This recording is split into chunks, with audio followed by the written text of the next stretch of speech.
All right, time to predict the future. What will B2B sales look like in 20 years?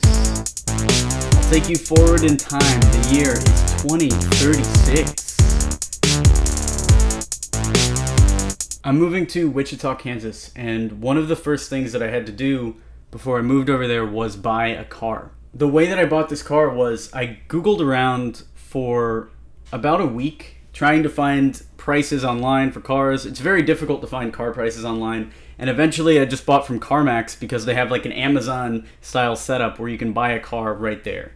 And B2B purchases are going the exact same way. Think about the last time you bought a tool. Normally the process is you identify a need. So it's like, hey, I need a new lead generation tool. Then you'll go over to Google and you type lead generation.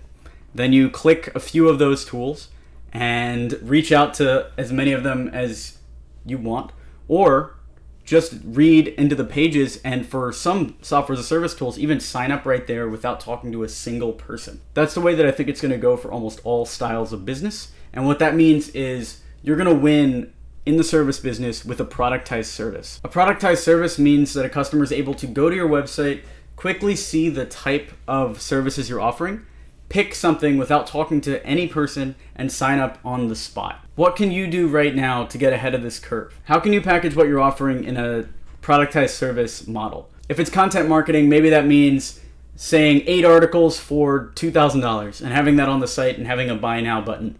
Or for mobile app development, maybe having a 2-week sprint of work there with a buy now button, or a 1-day discovery process that people can buy with a price printed right there without them doing anything. Now, if you take that to the next level, if people are buying from your site from all around the world, how are you supposed to meet with them in person, right? The traditional agency business model is you have somebody come into your office, you kind of smooze them up, give them some free water, some free coffee, and you sell them on an app in person.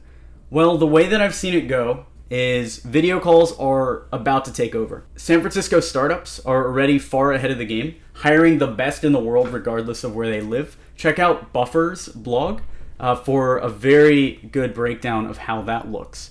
And this is the way it's going both for sales and for hiring. Our entire team at Experiment 27 is remote, which means me and the team can live and work anywhere as long as we hit our key performance indicators and we get our work done on time. That's the way that I think it's going. I've also seen in sales, meeting with people face-to-face versus meeting with them in their office has no effect on the close rate.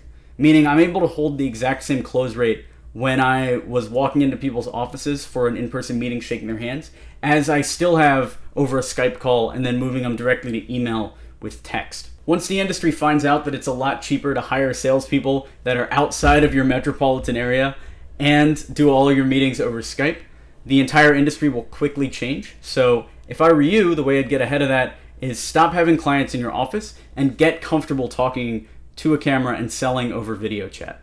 The last one I want to cover is software will get cheap and the real money will be in new ideas.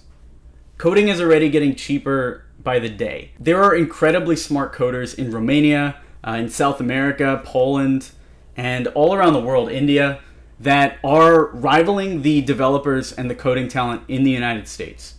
That might not have been the case the last time you tried it if you've had a bad experience over there, but now the quality of code has gone up considerably overseas and the prices are staying about the same. There are some very solid Indian mobile app development firms whose quality rivals the American firms that are still only charging $25 an hour or less. Same with South America. And I think that's going to keep evolving for everything on the production side. The only place you're going to have an advantage as a salesperson is with your ideas. Anyone can do an SEO audit by plugging a domain name into a Google search, but a true SEO salesman will provide strategy, they'll provide recommendations, and might even pitch a completely different strategy than everyone else recommends. And that's where you're going to be able to differentiate yourself as a salesperson, is based on your ideas. I think the productization of services that I talked to in point 1, if that spreads to the entire industry, it's going to make everyone a lot more price focused. So talking prices down, and the only way to maintain a premium rate will be becoming that confidant to clients